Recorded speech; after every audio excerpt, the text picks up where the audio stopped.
Sanibonani ibizo umchasiseli isiminyamiyo sentombi zasenziwa.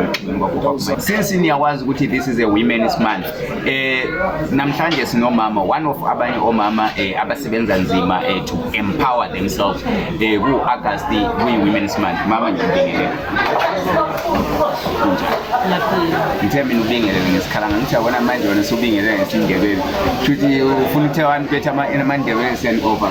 Hayi, ikhalanga vele angeke isikhuluma. Ndo kwisamubukano imizina langu ndo iphamela kude. Ndohinga ndobhika mahadza ngitengesa fana thato penso. Ya nizwile umama upheka khathi. Sis, uqale nini ukwenza le business and yini kahle kahle ekuphushe ukuthi uze ugcine usuku le business?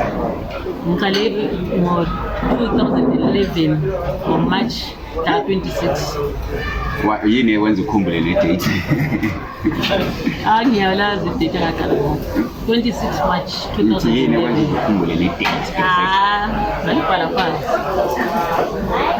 So since from March kuzofika manje yini into ongayisho ngebusiness yakho? Yikho ama-challenges osuhlangane nawo osunothile since 2021? Hayi, akula kunotha nje, just ukuthi ngiyakholwa ukuziphilisa labantwana. Ubuzima bubona bona kodwa hayi siyaqinisela njengabomama. So yini kahle kahle ubunzima ongathi ninokuhlangabezana nabo ningomama kahle kahle kuyo le business esibiza ukuthi amakhishi? Sometimes the business iba slow, sometimes feel lama shortages ama-chickens. Like i-supply ama-chickens, thoda ama-chickens ayashota. And the business kuhamba wona ama-chicken. Yini wenza chicken ahambe kakhulu mawuthanda? Abantu bathanda wona. Wena ngikuthengisa, which means uyawazi ukuthi maybe cheap or not. Mhlawumbe nokuza lithi inkukhu makhaya, angazi ukuthi ngitsho kanjani ukuthi inkukhu makhaya ngoba mina amakhaya la ngiwabona. Abantu mabeza bezothenga specific abantu bafuna inkukhu. That's why usithi kuhamba kakhulu i-business chicken, I think. Khona kuyani ukuthi kuqinile hardboard kuqina kwayo nebhesa everything ngemakhaya. Ayisiyo le shortage ngama-fridge. So yiyo ethengisa kakhulu.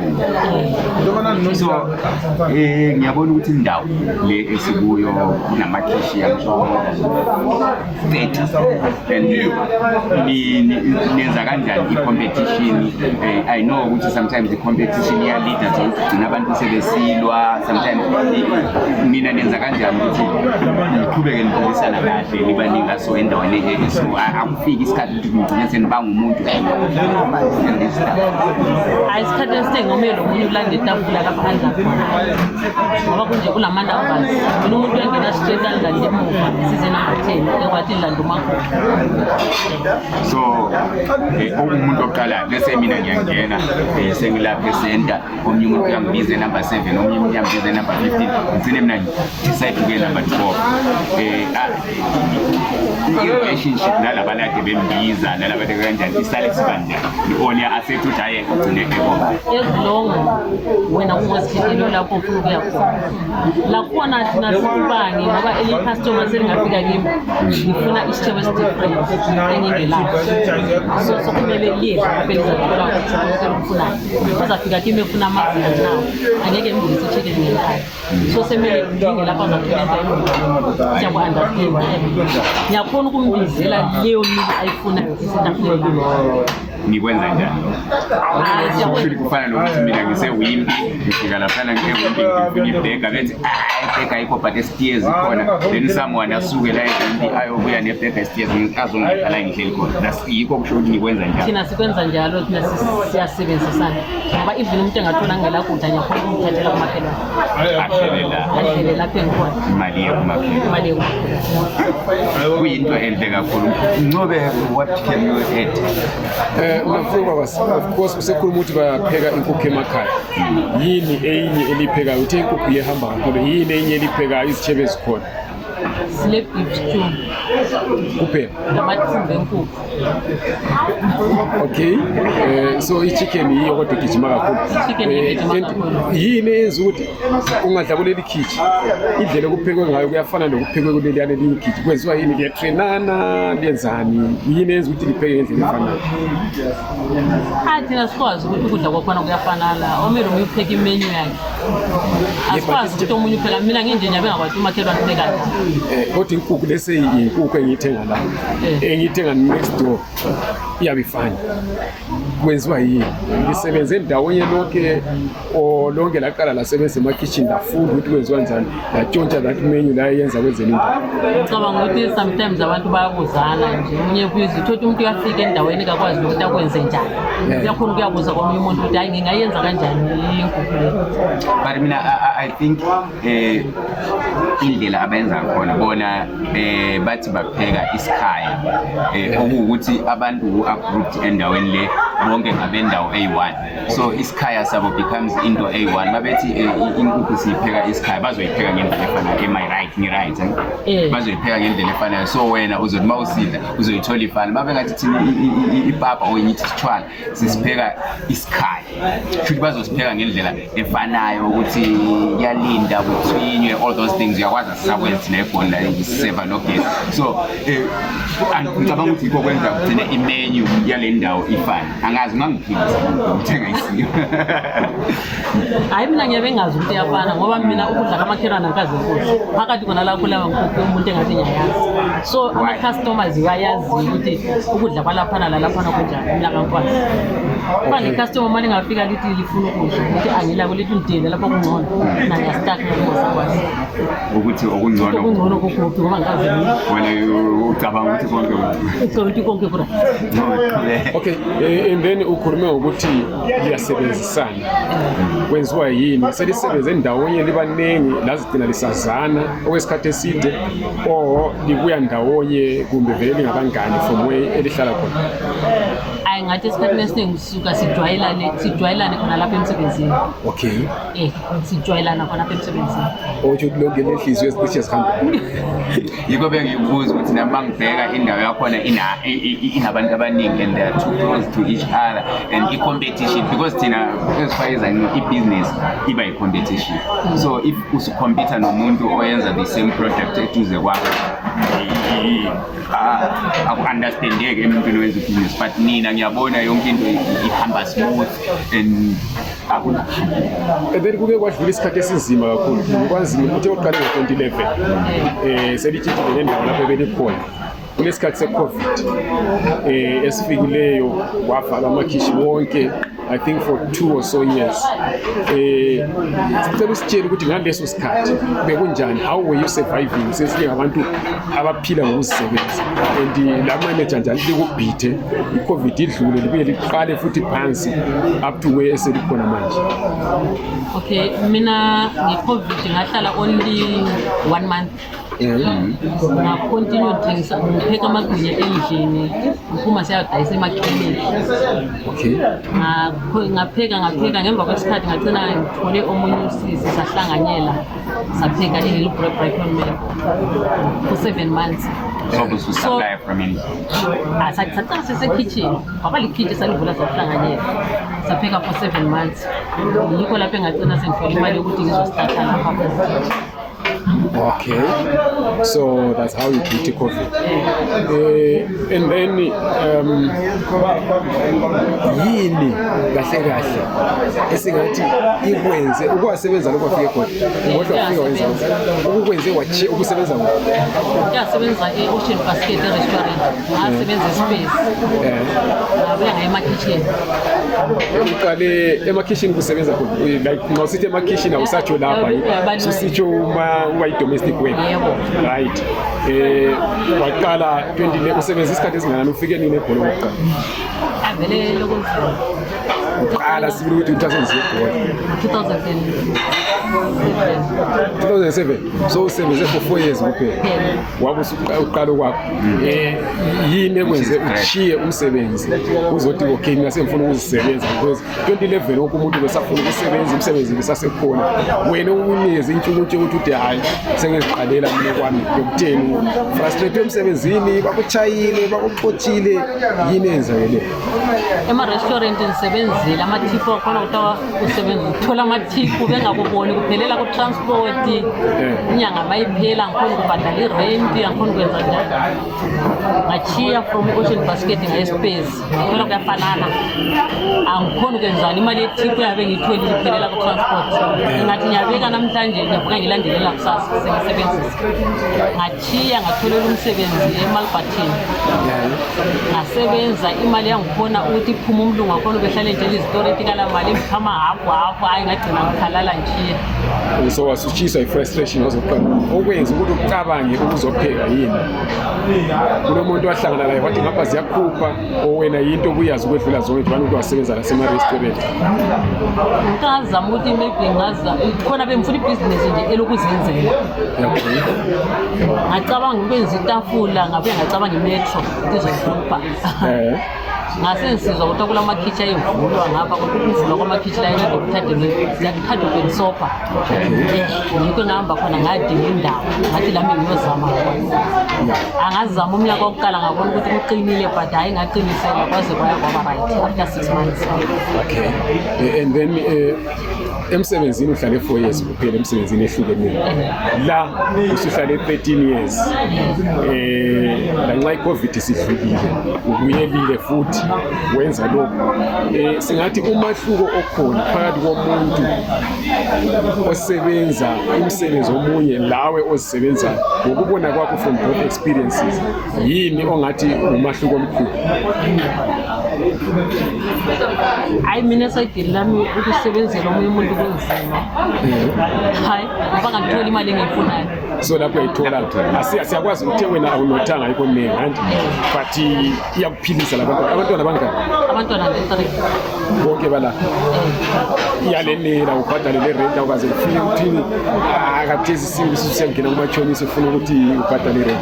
Hayi so far since ngene emakhitshini akufanele nxa ngisebenza. Okay, so generally umuntu wemakhishini singathi ngenyanga angabe iprofit ayitholayo ngabe kubonke nxa ucalculate ngokwakho obviously angeke ufane inyanga le lelandelayo ledlule ngeke ufane kodwa generally ukuthi sibili to inspire umuntu ophandle le kumbe tutshela umuntu ophandle le ukuthi nxa ukuthi ufuna right to inspire umuntu ophandle ufuna ukuvula kwakhe kumbe to stop umuntu ophandle ufuna ukuvula kwakhe ungathi wena roughly i-profit not ukuthi uthole engaka ungabhadali irent yakho yalapha ungastop i-profit ukuthi uyithola ngenyanga ngabe kubomalini awukwazi awubhala amabhuku thina sisajwayele ukuthi imali mayingena sifake epoetini hayi but eqinisweni khona ngeke kufanele phela mina la mangazithi namhlanje kumele ndalele 1000 epoetini but uma kwathi 5 o'clock omfukile khona lapho sokusiya ngendlela mina bengisebenze ngayo suke ekuseni ngisebenze ngizithisa ngabo 10 ebusuku ngizayithola imali engifunayo but ngale masivumelele ukuthi ngisebenzele 200 ngelanga no matter ngisebenza i-200 lapha liyaqhatsha futhi abanye abantu libaholise futhi okunye inye into enhle kakhulu to empower abanye ngikuze usufuna ufake istepeni enzani futhi la siyadlala izitokfela uthi satsha izitokfela zama-groceries mama uthi izinto like ezendlini singadecide ukuthi sifuna ukuthelana izitofu ama-gastofu ayesendlini siyathengelana nama-fridge everything lonke lingabala nebe nithako malini maybe imali lokananti sebesazi ukuthi istofu lese istofu 4,000 sesidivide ngoba singene sababangaka siyakhona ukuthi inyanga lezi khiphe yomuntu thina kodwa sifanele inyanga isikhathi esengisebenza ngabaviki neviki vele kuthengela omunye umuntu istofu 4,000 next week isithengela omunye next week isithengela ngicabanga ukuthi ngoba ukukhuluma ngento yoku-inspire le nto inga-inspire abantu abaningi abahlele emakhaya ukuthi omama bayakwazi ukuthi within a week behlangane bethenge lo munye umuntu isitofu okuyinto enzima kakhulu abantu besakha amakhaya. It takes a long time ukuthi umuntu azahlanganisa imali athenge thina like 2015 besitshayelana sithengelana izabelo belichamani laphana besike Sunday besithenga $50 sithenga umuntu izamende sincedisane sayakha izindlu so liyakile vele emakhaya ngabantu ba-right ukuthi mangisuka ngiyakufika ngicatshe ngasonteteni and nxa ngikuze ukhuluma la ngike ngakhuluma okokuqala ukuthi uthe wena lilokucelelana ukudla xa kungafika iclient yakho ithola ukudla kungekho uyacela kumakhelwane ukuthi it helps you umakhelwane uyabe sekusiza ukuthi ugcine iclient yakho. Nawe usukhuluma ngezitokfela ngibona other than just businesses ngibona a community la kwenziwa yini lapho elivela khona ukuthi lakukhulisa laba ngabantu abathanda ukuphila as a community kumbe into eliqala selilapha eGoli ngenxa ukuthi selisazana nxa selihlupheka sikuqala ngoba khona la sisebenzisana ngoba sometimes mina ngacela ipapa kumakhelwane umakhelwane bezocela umhlalisana ukuthi itafula lakhe seligcwele so umuntu angamcabanga osephise kanti umakhelwane abehlaliseke imasevini so lami manje lokunye usizo umakhelwane vele ngumuntu oqala emele ngigijima so seliyifamily kahle. Okay, yini into sicabanga ukuthi kukhona abantu asebezidela manje abangomama especially abangaphandle la sila eHilbrook yini into ongazama ukubaqinisa ngayo ukuthi ubanike ithemba actually ubaqinisa idolo since le nyanga women's month inyanga yabomama ungathini nje kwabanye omama asebelahla ithemba abangaphandle. Mina into engayisho ukuthi esikhathini esiningi omama sikhangela ukuncediswa benzima ngoba ukuthi umama la kumele zame something noma ungavula itafula uthengisa izwitsi ayekuyiswele i-R100 ngelanga ayekuyiswele i-R100 ngelanga lawe ngelilanga ethe kuyithi ukuthunga isithebo ungakhangeleki kuye everyday zonke into zendlini orent obani bani la ukufikele something uyakuyiphethe njengoba mama kwelilanga la ukubhadala irent kube le something lawe ngofika la endlini ethe sakhangeleka ukuthi uzitshela ukuthi uphela impuphu ubona usufuka uphela impuphu lawe ule something uncedisana. Ngiyabona isikhathi esiningi kuba manje senza lokho kuba ibhizinisi eligcina liphasha ikakhulukazi futhi abantwana basekhaya kuthola ukuthi bagcina bengakwazi ukuthola imisebenzi kwezinye indawo ngenxa yamaphepha nanani konke lokukwazi.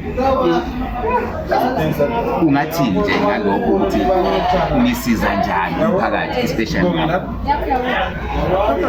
abadinga imisebenzi ni-expect ukuthi abantwana abadinga imisebenzi abafikayo ungathini ukuze beze la besebenze lana kusasa sibabone sebefana nabo yiwaphi amazwi ongabanikeza ukuba ngoba sometimes sinokubona abantu bengabathathi serious abantu abasebenza lapho kanjalo kanjalo so yini into ongabahlomisa lokana abantwana esilabo manje sesilayo manje kunzima ukuthi bayenze njengathi like abantwana esisebenze labo from kuqala le mina ngathi phakathi from iminyaka yona le so fangile 3 asebenza bakhijayo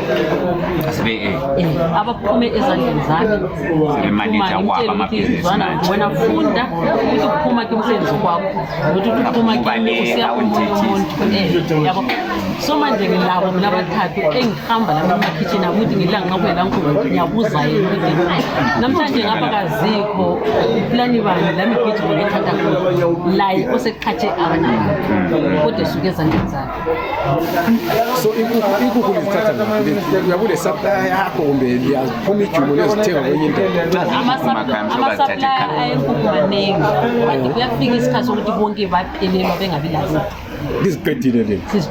Sometimes uthoti zilama-flu ziyagula zinjani yabo. So uthoti yami supply kayilazo.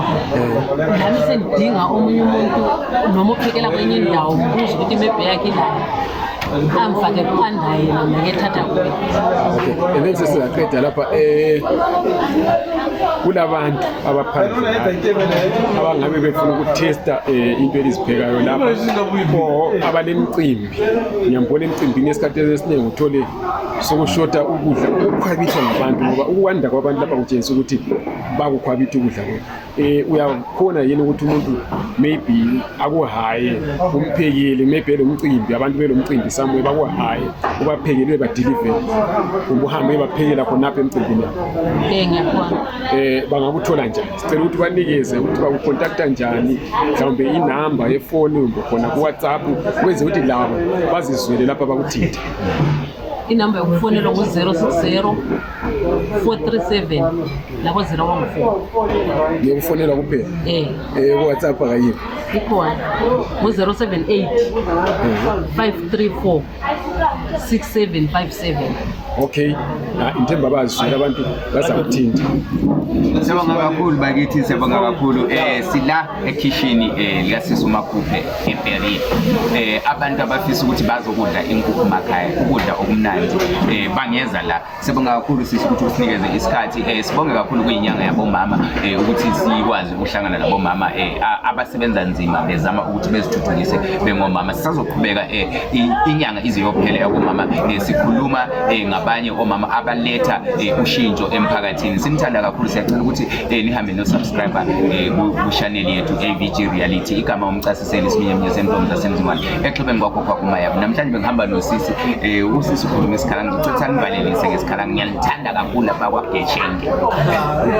Ayitoboka kwazo nzima pema. Nzima Ube neguba lakanaka. Right.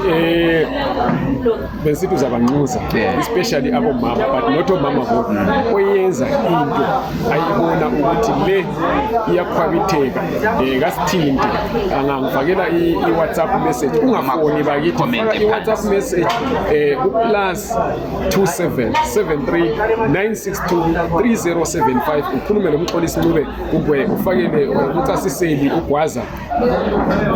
Ungangifakela i-message lapha 063 625 8742 uzosithola noma nje ucommente lapho ushiye inamba yakho okanye ushiye anything nje obona ngathi singakwazi ukuthi sikuthole ngayo. Simthanda kakhulu emakhaya.